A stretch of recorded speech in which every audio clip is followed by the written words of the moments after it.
And welcome to Understanding Photography with Kim Ayres, episode 138. So, today it's going to be looking at... Sorry, just trying to work out bits and pieces over there, as usual. Today we're going to be looking at giving a bit of feedback to... I've had 3 people send in some images, so we're going to look through their images and see what we can do to help them move forward with them. And also, just because I kind of felt a bit like it. Those who've been following my social media for the last couple of days may well have seen me sticking up a photo of my daughter Meg because it appeared in an exhibition up in Glasgow. Now, the thing about that photo was that whilst it was a black and white photo, it was quite a complicated edit to get it the black and white that I wanted. We talked before about that notion that there's at least half a dozen different ways you can convert a picture to black and white, and they all have slightly different benefits or problems with them. So I thought I would actually use that photo as an example of how you can actually mix and match as well. So that's what we're going to be talking about. If you're here watching live on YouTube, leave me a comment. Say hello, tell me where you're from, tell me what the weather's like, and we'll make a start.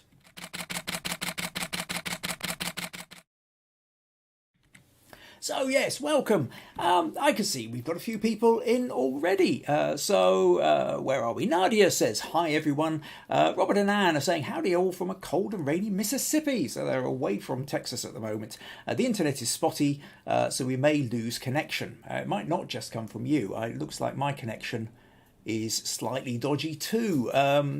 No idea why. I definitely went and closed down all the bits and pieces that should have, any extra programs running. So I don't really know why my internet connection isn't that strong. So my apologies if you are getting too much buffering with this. Also, we have Roy saying hello from a cold and grey Yorkshire. Maggie says hello everyone. Stacey says good morning, cloudy here in Hatboro, Pennsylvania, cold but not freezing. And Rosemary says good morning from a chilly but clear Pacific Northwest USA. Right, this is definitely buffering a lot. Fortunately, there's not a lot I seem to be able to do about it. Still, okay, well, let's make a start then. We have people in, we have pictures to look at. So, the main aim of the podcast for at least the next few weeks at any rate is primarily about the idea of giving feedback and critique on images. So there aren't that many places on the internet that really can kind of do that for you. Either tactfully or usefully.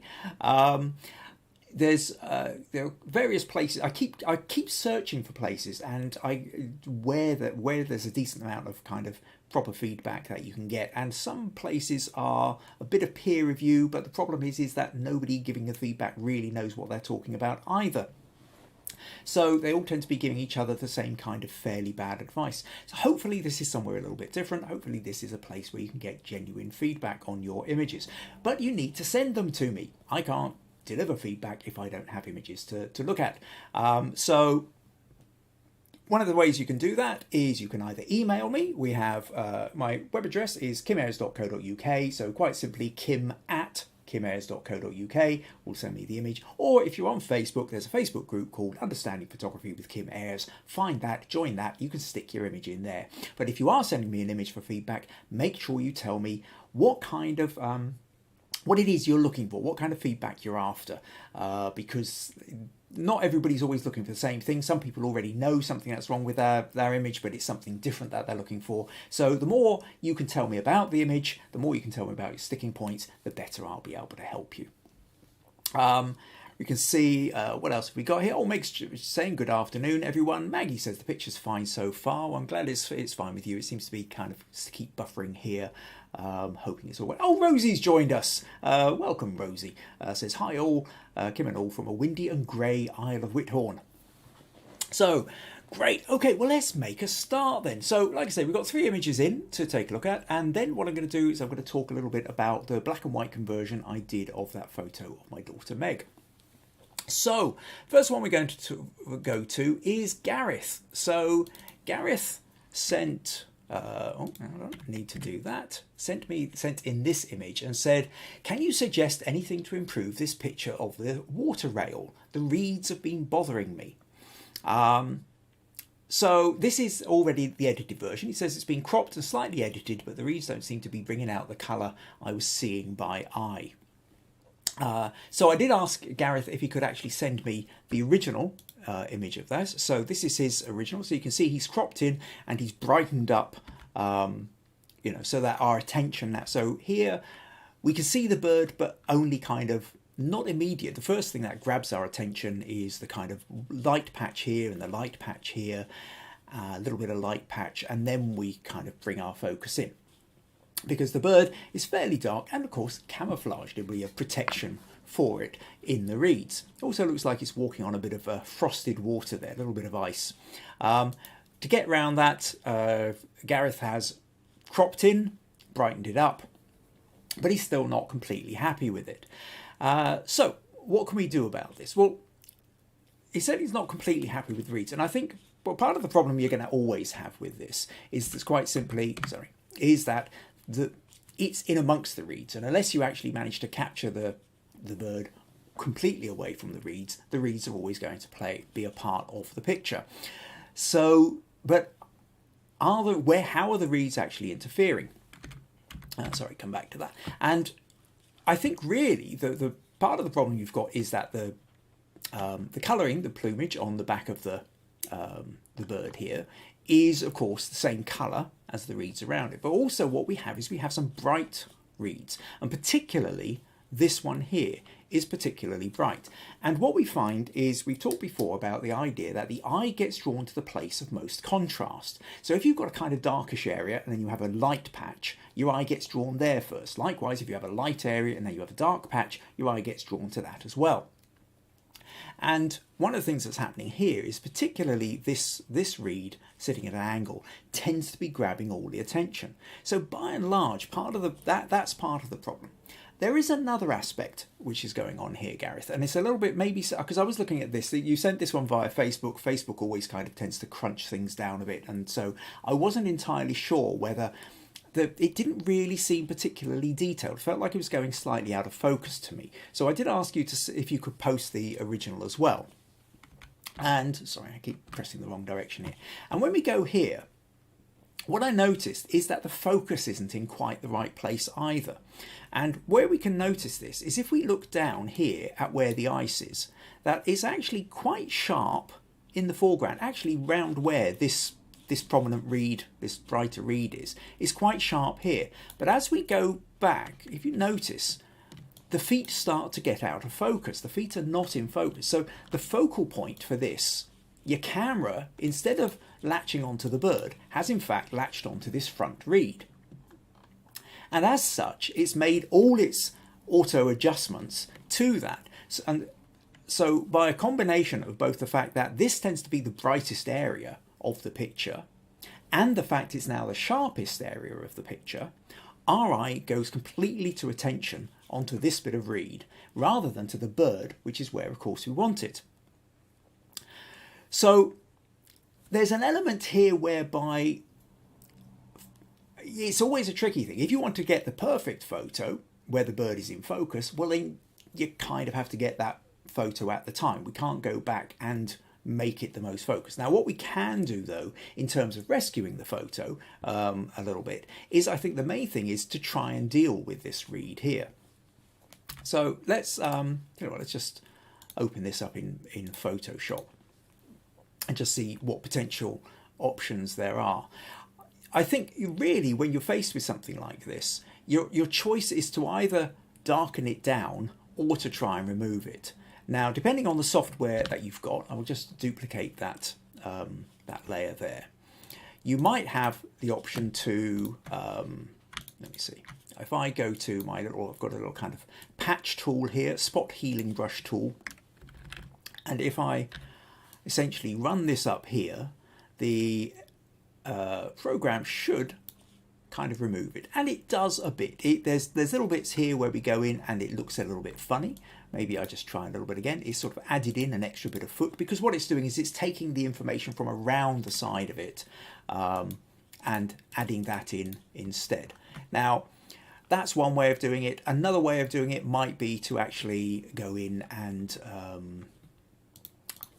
use something like the clone tool, in which case what you're doing, you will probably have to kind of go in and do multiple bits where we select that bit of ice, and you can see that's darker, so maybe we select that bit and then we kind of paint over. Of course we can't paint over all the way up because then there's bits where other bits of reed start getting in, so we would have to kind of keep doing little bit, take that bit, put that over there, maybe take that bit, put that bit up there, stretch that bit down to there, and so you kind of, now I'm doing this very, very quickly. Obviously, if this is your picture, you're going to take a bit more time at it, and we try and bit by bit remove the reed, and maybe even, or a combination of reed and patch tool as well. Once we've got the worst of it out of the way, we can maybe just kind of do a few little bits. Now, and then once you've got that out of the way, you can crop in on your bird, decide on how much reeds you want to have, how much bird you want to have, something like that, say, and then at that point we can now go in and do the more typical editing, where perhaps what we do is, well, let's click auto, see what that does. That brightens everything up a little bit, but maybe also, I saw what you've done, you vignetted around the edges in order to sort of darken down those bits a bit. We maybe bring the shadows up a little bit more, just to make this stand out a bit. A little touch more exposure, maybe play a little bit with contrast, not sure. Clarity, let's try clarity. There we go, we've got a bit of clarity. So now we go here and we can see the bird a little bit more clearly. Now perhaps though it's still kind of done by the, so if you, at this point you're either looking to sharpen this more, which we've already decided is a bit problematic because it's already, well, it's out of focus to begin with.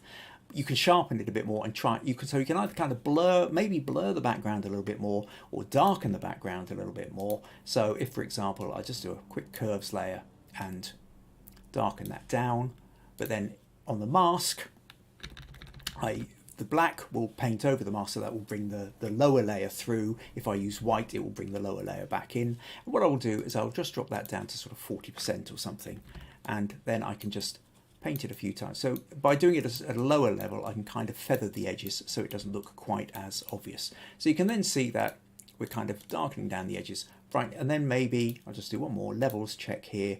You can see we can just kind of brighten up the whole thing. Now that we've got that, it's allowing it to stand out in amongst the reeds. We might selectively want to darken down one or two of the brighter patches of reeds as well. I just think we maybe need to play a little bit more. Oh no, I'm on the wrong one here, that's right. Yeah, there we go. So we just kind of darken any of these brighter reeds a little bit, something like that. And that allows it to stand out. So primarily then, Gareth, your main problem was that your reed, there was this reed that was coming down here, which was grabbing all the attention. It was grabbing all the attention because it's brighter than any of the other things going on, and also because it was the bit that was in focus rather than the bird as well. So that kind of idea of remove the reed, then do the other editing bits which you were more aware of, darkening down other bits and drawing your attention into the bird, and then maybe doing a bit more sharpening if you can as well. But you've got to be slightly careful with how much you do that before it starts to look just a bit kind of pixelated. So I hope that helps, Gareth. Hope that gives you a few ideas. So let's just close that and see where we are. Okay, got a few more comments here. John's joined us, says good day from Ohio. Rosie says how lovely to see the very shy water rail. And Rosemary says, Gareth, that's an amazing bird, beautiful colours. The reeds distract me too, but Kim will have ideas for you. Okay, that was presumably written just before I did that. Oh, okay, great, thank you. So let's move on. So the next one I want to talk about is Rosemary. So Rosemary said, after setting up and taking images of a variety of objects, I settled on a duck decoy. I was able to take bits of time over a couple of days to shoot and edit, and then give myself some space to critique my own images, and finally to come back the next day with issues of how to address with ideas of how to address the issues I've found. And this is a really good point. This is it's one of those things to do, which is, we talked about last week, but we've talked about periodically as well, which is when you take a photo, it's always a good idea to kind of give it at least 24 hours. A little bit more than that is even better. You edit it to the point that you think you can, and then come back a couple of days later and look at it again. And nearly always you will tend to see something that you might have done differently. Now, there comes a point whereby at some point you have to stop editing, but sometimes you find that you've missed something which should have been glaringly obvious, but you were so close to it at the time you didn't see it. So putting a little bit of distance between yourself and the image is always a good idea. Then we have, so she goes on, this process helped me to see why people have come to enjoy taking still life images so much, because the subject is patient and to give time to reflect and correct. And this is true. Where the great thing about still life photography is it's not complaining, it's not the weather, it doesn't matter if the weather changes, doesn't matter if the light changes, it's not going to fly away, run off, move behind a reed or a bush, it's not going to start moaning or complaining. You don't have to worry about any other conditions. You control all the conditions with a still life shot. And so it's a great way of practicing and honing your photography. So she goes on, here are my final images. On this third day, I gave more attention to diagonal lines. So, okay, let's show you the photos. So she sent two photos. So we have this one and this one.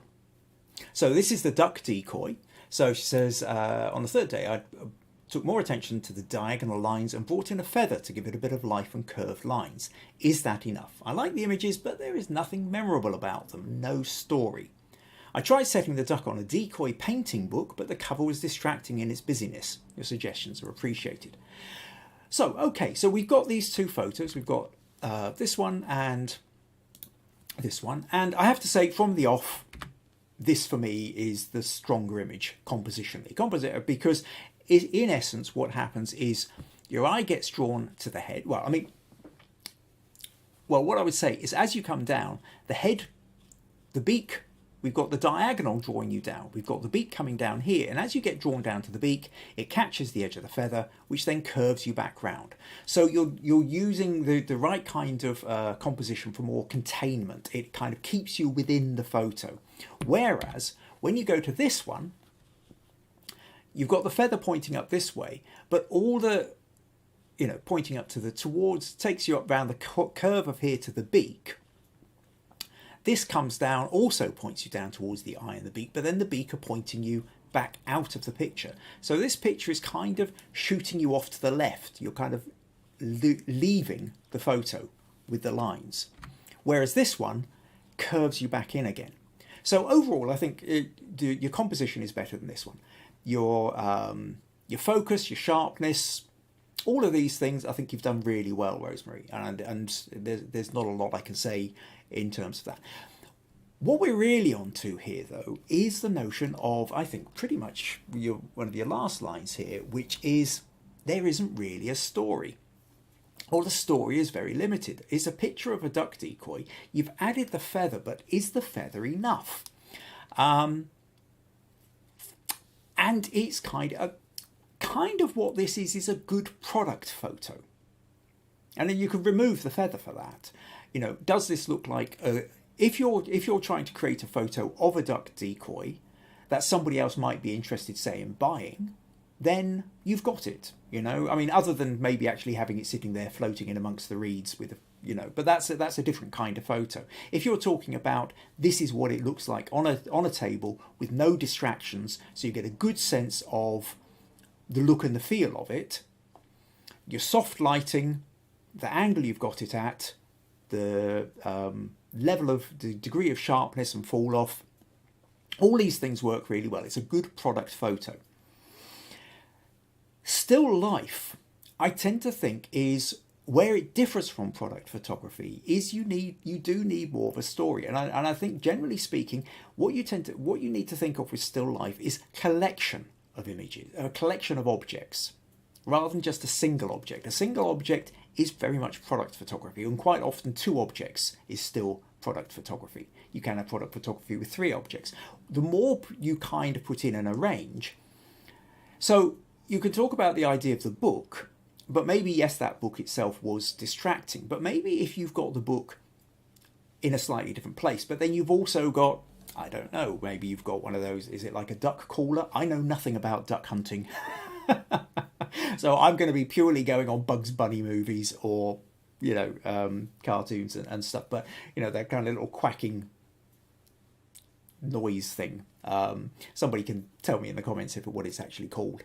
But one of those kind of noise things, if you had one of those, is there a particular kind of, again, I think of Elmer Fudd, is there a kind of a typical hat, like a deerstalker hat or something like that for the person who is out there duck hunting? Telescope, binoculars, books, maps. What are the accoutrements? What are the accompaniments? What would make a bigger story with a collection of items? And then can you arrange the collection of items in such a way that they don't interfere with each other? And that's a real skill, and that's the bit that takes a lot of practice. But also the fact is you don't have anybody else, you don't have a worry about a real duck flying off unless you've got somebody who wants to come and take their hat and their map back. That's where you can really hone your skill. I think the idea is in the collection of objects, Rosemary. So start thinking around the subject. So the book was a good idea, but it was a starting point. I think just 2 objects, the duck and the feather, or even the duck, the feather, and the book, are not enough. I think you need more to try and create a story with it. Without these things, there isn't really the story. The story, now, if you had this duck, this decoy duck, and you had a real duck sitting next to it, or standing there staring at it, that's a story. At that point, it's not still life, though. But if you're talking about still life, think collection. And I think if you can think collection, that's really where you need to go. So, technically, absolutely nothing to criticise you on with that, other than, like I say, the one pointing to the right, I think, works much better than the one pointing to the left, because the one pointing to the left was taking you out of the picture, whereas this one was just kind of drawing you in nicely. But other than that, really, I think it's about conceptually what you're doing with a still life. So hope that helps there. Okay, so we have Picture Station has said, "Great work, sir. Thank you." Now Picture Station is Amarjeet. Now Amarjeet, I hope that I'm pronouncing that right, is actually put in a photo as well, and I'm going to be looking at that next. Now I will just say, Amarjeet, that he only put it in today. Now normally I don't take images on the same day. If you're sending in an image, please send it in at least a couple of days beforehand. The Friday is ideally best, or before, so that I have time to look at the photos. And there's also things like I can then come back and ask you again if there's more information you can give me about the image. If something occurs on the actual day, first of all, there might not be a slot because other people might have already sent in images. But also, there isn't time for me to come back and ask. So, for example, the photo that you did send in, it would have been quite useful to see the original unedited version as well. But we didn't have time for that. So you managed to catch me on a quiet day, so I'm happy to include it this time. But in future, please send your images in advance. And of course, I'm saying that to Amarjeet, but I'm hoping everybody else is listening too.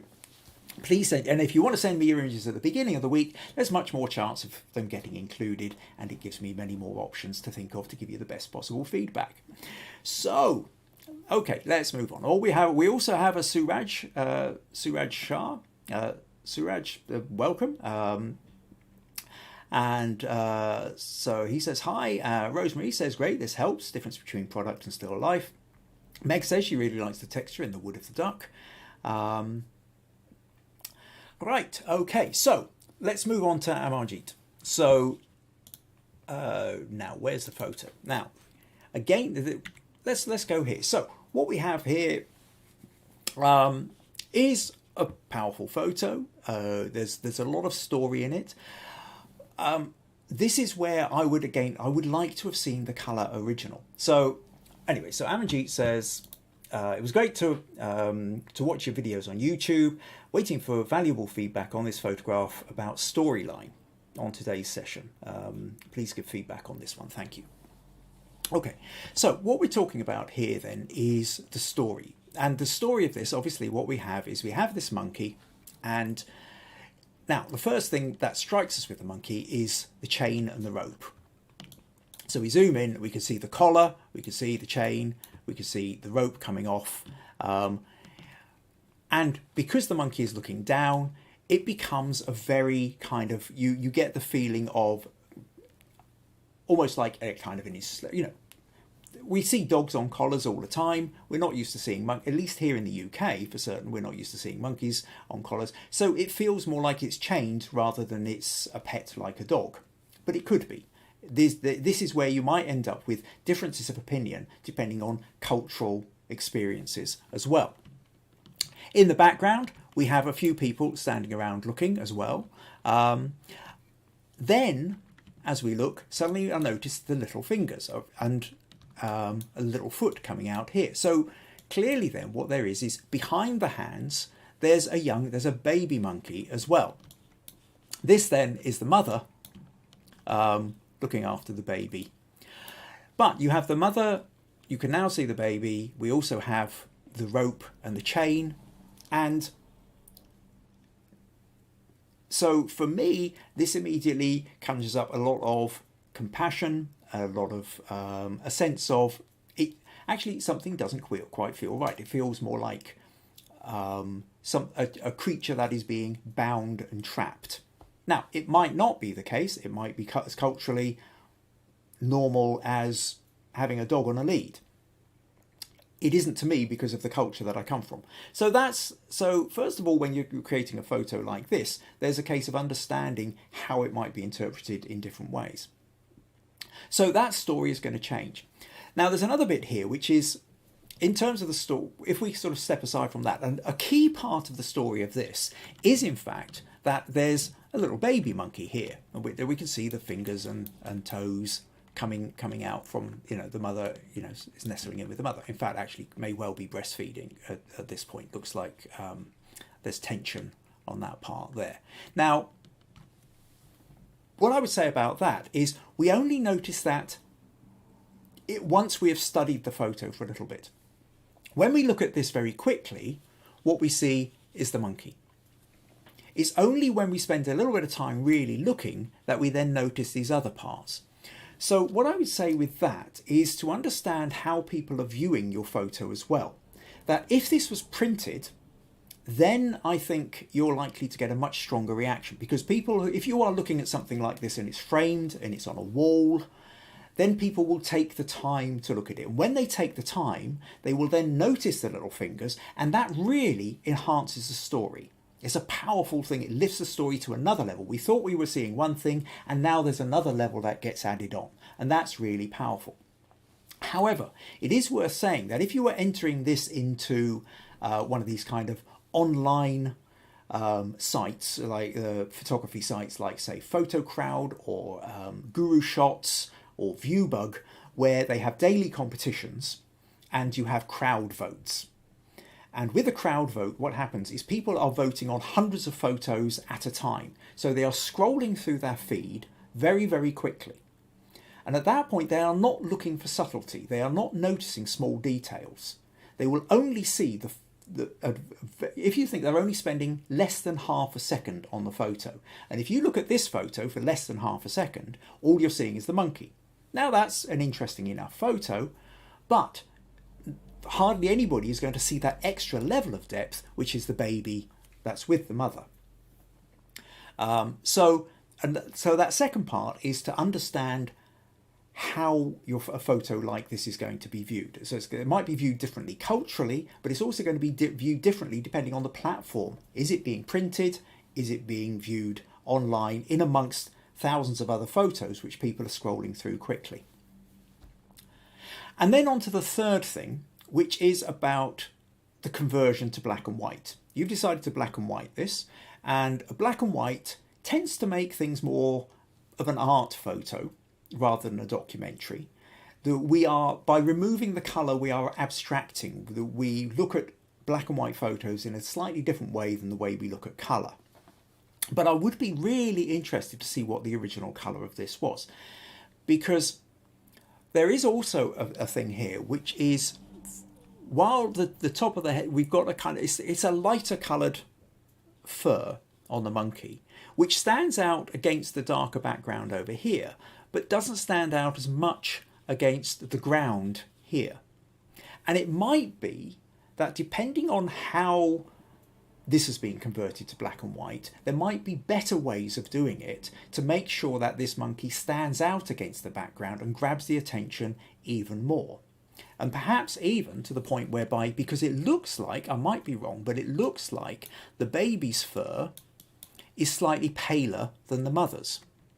And that gets lost in this black and white conversion. Whereas it's possible that in the original, that you might do slightly different kinds of conversion to allow that tonal range, that change to, if the mother was slightly darker, but you allow the paler fur of the baby to stand out, then that fur would get noticed more quickly. Or if you were doing a colour version, again, there might be differences in fur which would draw the eye to the attention of the baby more quickly, which is kind of what you need to do if people are if they're not spending enough time on the photo to fully appreciate the detail you've managed to capture. So I hope that kind of gives you some thoughts here. So to go back to your point is, you were saying you're wanting to know about the story. So the key points here are that the story could be interpreted differently depending on the culture of the people who are looking at it.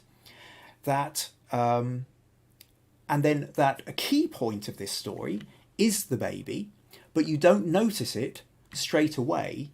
And that means it could get missed by some of the people who are viewing the images, especially if they're viewing it online. So how it is viewed is going to impact on whether that story is getting across, or that part of the story is getting across. And the third bit is then how to accentuate that, which may well come down to how you have converted it to black and white.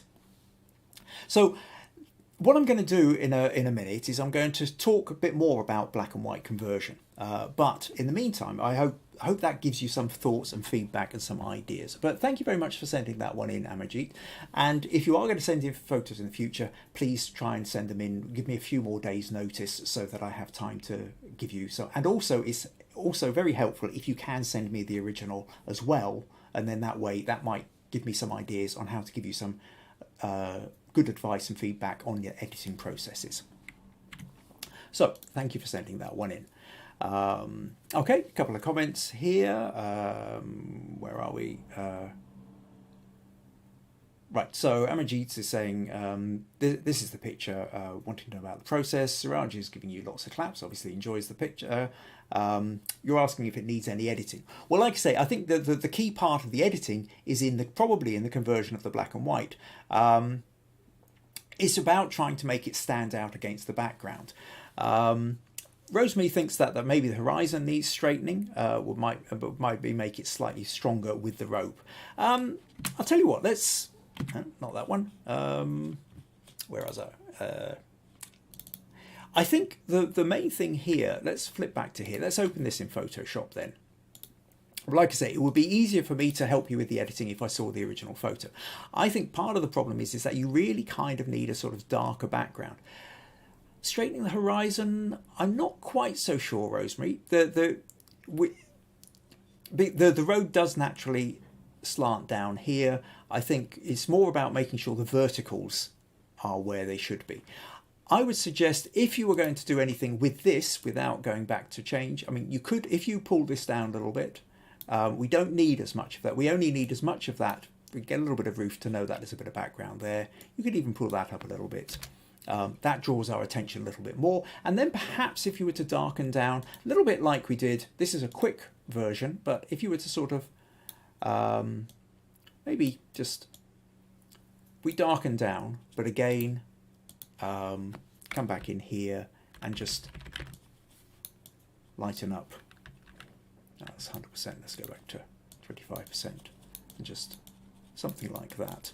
So that you can see by having the background darker, it then draws your attention a little bit more to the monkey. Now you need to kind of play a little bit around. You want to make, I think if I'm not careful here, what happens is you end up with a hard line. You don't want a hard line. You don't want attention drawn to the editing. You don't want anybody seeing that you've got a line where it's gone darker. So you need to kind of play around a little bit and soften the edges. But you can see that the difference between that and that does tend to draw your attention a little bit more to the monkey.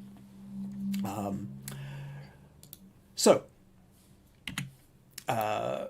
hope that gives you a couple of ideas with that one. So next thing then, let's just give you a quick reminder that if you find these podcasts useful, interesting, entertaining, and you would like to support them, then buymeacoffee.com/Kim Ayres is one of the ways you can do that. So if you want to send in your photos for next week for critique, then please, like I say, get them in earlier in the week if you can. Gives me more chance to work out what I could do, and if you can send me the originals, then maybe I can help with some of the editing processes. But always tell me where your sticking points are and what kind of feedback would help you. So what I'm going to do now then is I'm going to move on to the picture of my daughter Meg. Now, to just show you the photo first of all. So this is a photo of my daughter Meg, and I took this, I think it was about 2 years ago now, I can't remember exactly.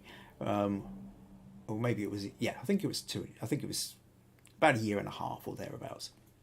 And I took this photo specifically with the idea of portrait competitions. Very often the kind of photos I do, there's a few different places I sort of send my images into, and they don't tend to do quite so well with the portraits. And very often my portraits tend to be more staged. I'm using dramatic lighting to create interesting shadows. So I decided to go very simple with this one in terms of the lighting. This is just outside on a dull overcast day, natural light. I've got a 50mm prime lens on, and what I wanted to do here was I wanted to capture a sense of Meg in the way that we don't usually see her. So Meg usually wears her glasses, and Meg is very often smiling as well. So when you meet Meg, you get a real sense of her warmth, her charm. And what I wanted to do was, by taking the glasses off, the first thing that strikes most people who are less familiar with Down syndrome is you notice, because of the shape of Meg's eyes, the Down syndrome. But then she's also not smiling and being friendly and accommodating. There's a sort of, with that chin coming forward a bit, there's a sort of slight air of almost confrontation. And she's owning this space, and she's not trying to make you, the viewer, feel comfortable. And so it's a really interesting combination. And we played, I mean, you know, Meg was laughing in between taking, we were having a lot of fun, but in the way that we can manipulate the environment with the camera, essentially, this was the photo I ended up with. Now, yes, and in terms of getting it noticed, it worked insofar as the Glasgow Gallery of Photography were looking for entries into their monochrome exhibition for January, and I submitted this one and it was accepted. And in fact, a couple of days ago, I went up to Glasgow I met up with an old friend of mine, Ed. Ed was kind enough to take this photo of me next to the framed photo of Meg. Ed was also playing around. I'll just show you this one, where he actually got a picture of my reflection next to Meg, the picture of Meg, which I thought was quite fun as well. So these were the pictures then so I did this picture. However, the thing is this is the black and white version, and this is the color version. This is the original color version that I took in the backyard. So this is completely unedited. This is the JPEG. I edited it from the RAW, but for the sake of this, I'll just use the JPEG just because I'm going to show you what I did. Now, other than being slightly dark, just needing to lighten up a bit, you could go straight with this. And there are certain things about the color image which are quite interesting. So Meg's at this point got her hair dyed. She's got bright red hair. She's got this sort of pink reddish striped t-shirt on. She's wearing a blue denim jacket, but also, as I've always noticed this with Meg when she wears her denim, is it sort of her eyes are also almost identical kind of colour to the denim. So we've got that kind of blue in the eyes gets really brought out by the fact that she's wearing the denim as well. And then in our garden next door to us, there's a hotel where there's brickwork, it was painted white once. They've not repainted it for, I have no idea how many decades, but paint is peeling off. So you can see bits of brick coming out. So there's even little bits of reddish brickwork faded out in the background. So it does have a very distinct colour scheme. However, for the portrait competitions nearly always work better in black and white. Certainly the kind I'm talking about. So what I wanted to do was convert it to black and white, which I did. However, it wasn't as straightforward as just lowering the saturation. So, what I'm going to do is I'll show you what I did with the, I just want to close a couple of windows here. I've got too many things going on, distracting my attention here. So let's go back to this picture of Meg. So what I'm going to do, if I open that with Photoshop, and what I'm going to do is let me just, I'm sorry, I just rearrange this workspace here so I'm not into my picture, I'm not interfering here. Now let me show, if I go to hue saturation, we're going to turn this to black and white. Okay. Now, the main thing to bear in mind here is when we look at this picture of Meg, the contrast between the red hair and the blue jacket, and that the fact that the blue jacket and the eyes are kind of complementing each other, is a really powerful part of how we see this photo. But if I just desaturate this photo like that, we have totally and utterly lost that sense of contrast. Now what's happened is the red of the hair and the blue of the jacket have pretty much just become the same tone. And in fact, as we've talked before, desaturating tends to be the most boring way of doing any kind. Now we could maybe play with the contrast. We might kind of get the where are we? Brightness, contrast. Play with the contrast a bit. Now that perhaps creates a contrast between her face and her hair and jacket, but it's very unsatisfying. All that's happening is we're getting drawn to her face here, we're getting drawn to a lighter patch just below her neck, but the hair is not standing out against the jacket at all. So we've lost that. So what else can we do? Now, we've talked before about another way of converting to black and white is to use the gradient map. Now, the gradient map uses whatever colours you've got over here to go for the darkest point to the lightest point. Now, if this happens to be, say, red, let's try that again. Okay, red. And now what I do is I go to the gradient map. You'll see we go from red to white. Obviously, that's not what I'm after. If we're talking about a black and white, then if I go back to here, if I take that to black and then do white, delete that, and then do the gradient map again, we can now see that it's gone black and white. And there's a couple of different versions here. This one says perceptual, linear, and classic. So let's just sit with classic. So the classic, we've got more contrast than we had with just the straightforward hue saturation, but it's still not giving us any distinction between the hair and the jacket.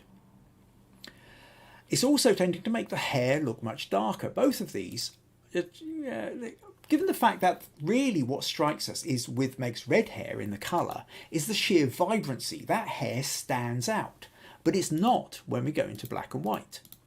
So what else can we do? I can use the black and white channel. There is a black and white option here where I can play around with the sliders.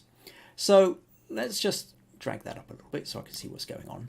Now, if I want to make this red hair lighter, I can take this slider and I can move it over. And that's great. It's made the hair lighter, but look what it's done to her skin. She now looks like some kind of weird plastic mannequin with black eyes. The blue of her eyes have become very dark. So that's not really working. We might also want to lighten up the blue of her jacket. That works a bit better and allows us contrast with the, but, you know, again, we're not really, it's a difficult one. So kind of what I want to do, I want to lighten her hair, but her hair is having this effect on her face as well. So that's not really going to work.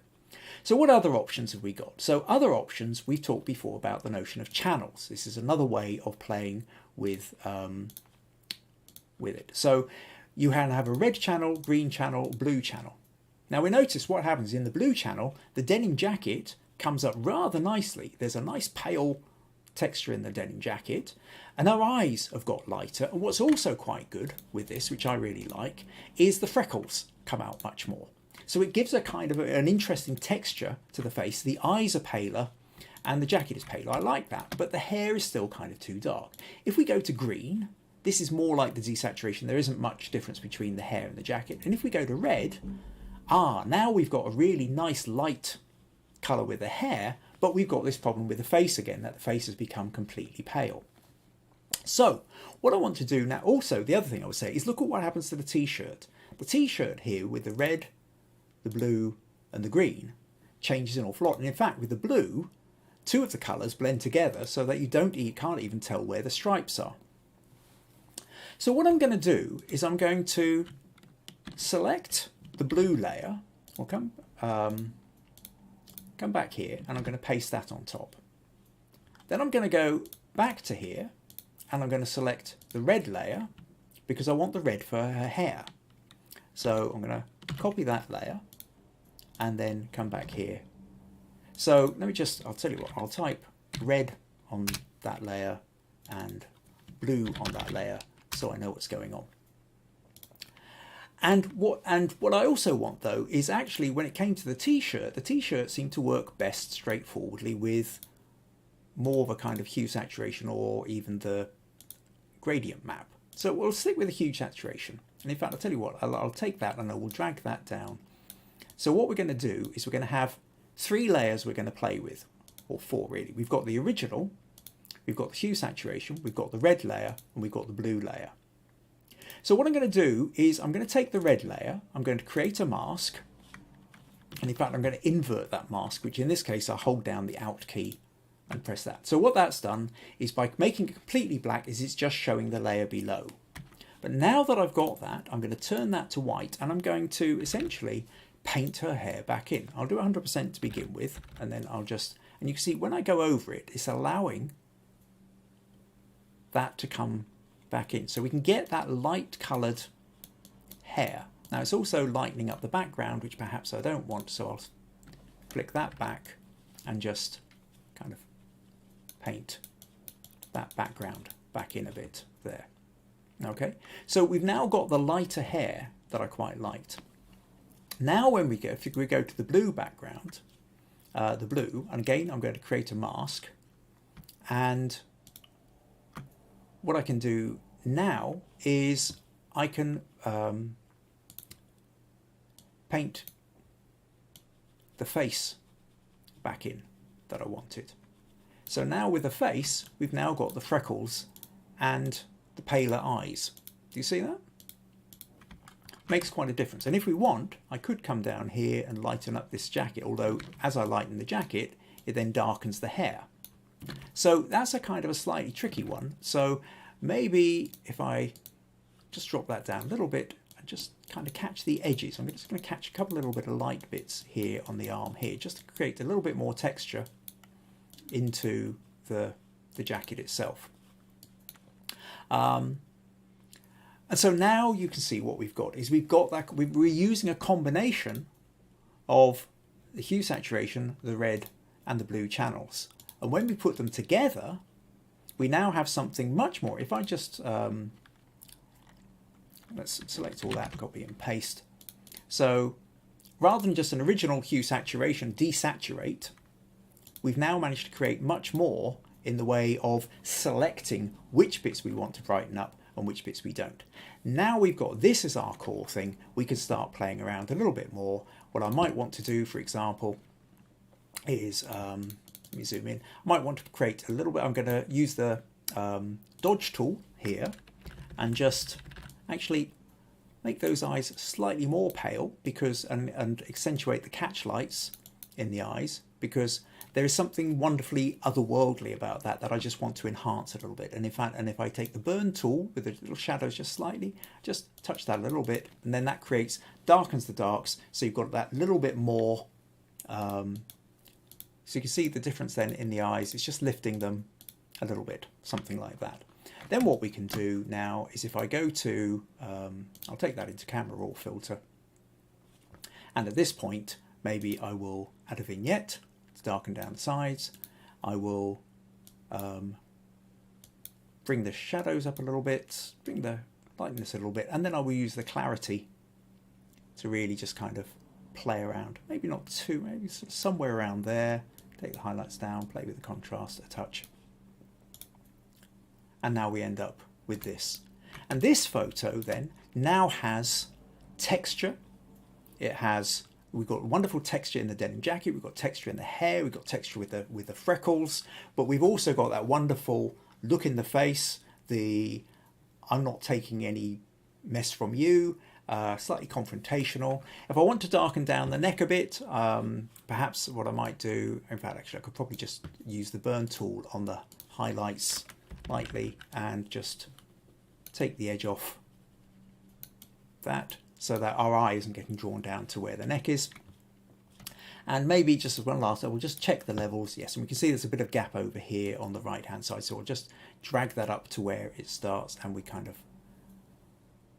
now have a much more punchy kind of, it grabs you, leaps out, and so that's how we've then managed to convert to black and white. So if I group those together, you can see the difference between just a straightforward desaturate gives us that, doesn't give us the contrast, doesn't give us anything, whereas putting it all together, doing multiple versions of the different ways of converting to black and white, and then doing the editing with the contrast, gives us, it's taken this original idea, which is, here we've got Meg in colour, and she's looking into the camera, and she's not making any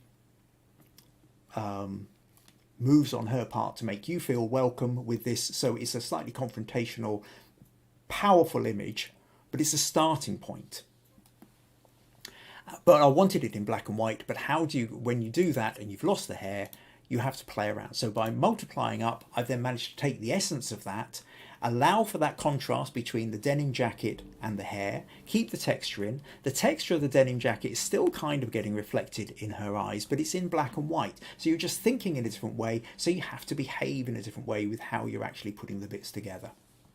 So, hope you found that interesting. Right, so we've got a couple of comments. Amarjeet says, thank you for your valuable feedback. Well, I'm glad you found it useful. Don Quilty says, hi from Northumberland. Glad you could make it, Don. Eric Swain says, hi from Minnesota. Excellent. Well done. Welcome, Eric. Robert says, interesting techniques. I really think it really helps to tell a story. Rosie says, beautiful portrait of Meg. Thank you. Husband calling, so I have to go. Okay, take care, Rosie. And Rosemary says, very interesting how the variety of techniques to convert to black and white come out so different, communicating different stories.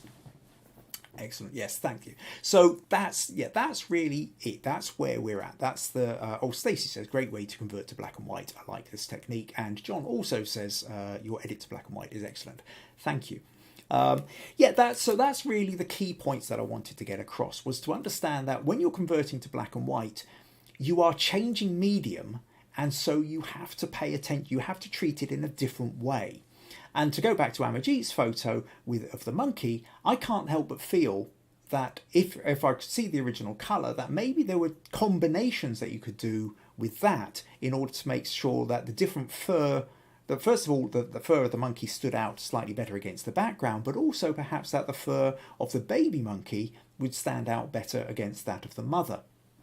So, it is, anyway, so that seemed to tie in quite well, I think. So, that's us for this week. So what I would say is, if you would like your photo to have any kind of feedback, critique for next week, please send it to me. Either go to the Facebook group, Understanding Photography with Kim Ayres, and stick your photo in there, or email it to me, kim@kimayres.co.uk. Tell me a bit about the photo, tell me what your sticking points are, and I will do my best to give you proper feedback and critique and help to move you forward, whether that's about the story, whether it's about the editing, whether it's about conversion, whether it's about problems with the camera or composition, or not quite sure how to make the whatever the problem is. If it's photographic, I will be able to help you. And if you find these useful, interesting, entertaining, and you would like to support them at all, then buymeacoffee.com/Kim Ayres is one of the ways you can do it. So yeah, get your images in for next week, earlier the better. Tell me the story behind them, and if you can send me the original as well as the edited version, that will certainly make my job a little bit easier. Thank you ever so much to Amarjeet, to Gareth, and to Rosemary, sorry, for sending in your images, and I hope everybody feels they've learned a little something with that. So I think that's pretty much us. See you all next week, and no, not that one. What am I trying to do? I'm trying to do that one. Yes, okay. Take care. Have a good week. Cheerio.